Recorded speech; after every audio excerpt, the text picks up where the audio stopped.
Friends, आज मैं आपको बताने वाली हूँ कि आपका प्लांट यदि बहुत ज़्यादा कमज़ोर हो रहा है और उसमें पतली सी ब्रांचेज़ निकल रही हैं, घना नहीं है, ग्रोथ बिल्कुल कम हो रही है, साथ ही पत्तियाँ पीली पड़ रही हैं और उसमें फूल नहीं आ रहे हैं। यदि आते हैं तो बहुत छोटे आकार में आते हैं, जैसा कि आप इस प्लांट में देख रहे हैं। ये रोज़ प्लांट है, लेकिन इसकी जो ग्रोथ है वो बहुत ही धीमी है, साथ ही इसमें जो ब्रांचेज़ हैं, स्टेम है, वो बहुत पतला है। तो इसके लिए मैं आज आपको फर्टिलाइज़र बताने वाली हूँ। यदि आप ये फर्टिलाइज़र डालते हैं तो प्लांट में ये जो समस्याएं हो रही हैं वो ख़त्म हो जाएंगी।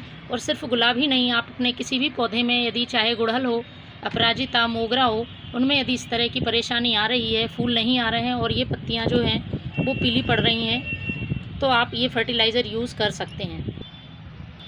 सबसे पहले आपको इस चीज़ का ध्यान रखना है, जो भी प्लांट आपका इस तरह से फूल नहीं दे रहा है या ग्रोथ नहीं कर रहा है, तो उसको आपको देखना है कहीं आपके प्लांट में फंगस अटैक तो नहीं। यदि इस तरह की प्रॉब्लम है तो आप किसी भी तरह के घरेलू जो जैविक फंगीसाइड होते हैं या फिर पेस्टिसाइड होते हैं उनका यूज़ कर सकते हैं, या फिर नीम ऑयल का यूज़ कर सकते हैं। नीम ऑयल का आप स्प्रे करेंगे तो आपके प्लांट में ये जो इंसेक्ट अटैक हैं ये दूर हो जाएंगे, या किसी तरह की बीमारी होगी वो भी ठीक हो जाएगी। तो सबसे पहले उसको ठीक करना ज़रूरी है, उसके बाद हम फर्टिलाइज़र देंगे। क्योंकि यदि प्लांट में इंसेक्ट लगे रहते हैं या फंगस का अटैक रहता है तो फिर आप किसी भी तरह के फर्टिलाइज़र देते रहेंगे, प्लांट को नहीं लगेंगे और प्लांट पर कोई फ़ायदा नहीं होगा। बरसात के दिनों में लगातार बारिश होने की वजह से सॉइल गीली रहती है। यदि उसका ड्रेनेज सिस्टम सही नहीं है तो प्लांट की जड़ें गल जाएंगी। इसलिए आपको ध्यान रखना है कि प्लांट में पानी मिट्टी में जमा ना हो और अच्छी तरह से निकल जाए, मिट्टी थोड़ी सी ड्राई रहे। ये देखिए, आप मेरे प्लांट की मिट्टी देख रहे होंगे, इस तरह से आपको भुरभुरी मिट्टी रखनी है। इसके बाद आपको 15 दिन में एक बार प्लांट की जो सॉइल है उसकी अच्छी तरह से गुड़ाई कर देनी है। चलिए अब मैं बताती हूँ आपके लिए कि आपको कौन सा फर्टिलाइज़र ऐसे प्लांट में डालना है जिसमें कि बिल्कुल भी फूल नहीं आ रहे हों। तो मेरे पास सबसे पहली जो चीज़ है वो है ये केले का छिलका। ये सूखा हुआ केले का छिलका है।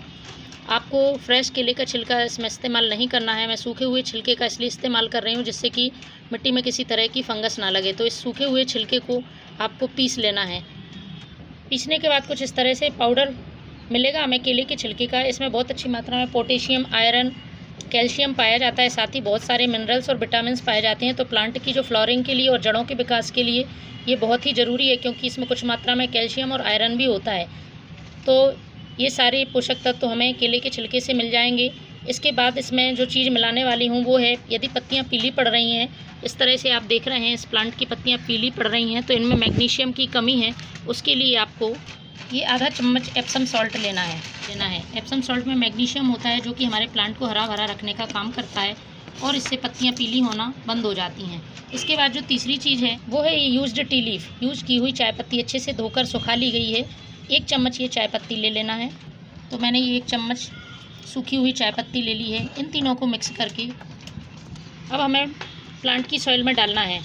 चाय पत्ती में बहुत अच्छी मात्रा में नाइट्रोजन होता है जो कि प्लांट को ग्रोथ देगा। साथ ही इसमें मिट्टी को उपजाऊ बनाने के लिए मिनरल्स होते हैं, और इसके साथ ही ये मिट्टी का जो पीएच है वो एसिडिक करता है और हमारे फूलों वाले पौधों के लिए बहुत ज़रूरी है। तो इससे बहुत अच्छी मात्रा में फूल आते हैं। तो इन 3 चीज़ों से ये पूरा संपूर्ण खाद बन गया प्लांट के लिए। सारे पोषक तत्व इनसे मिल जाएंगे।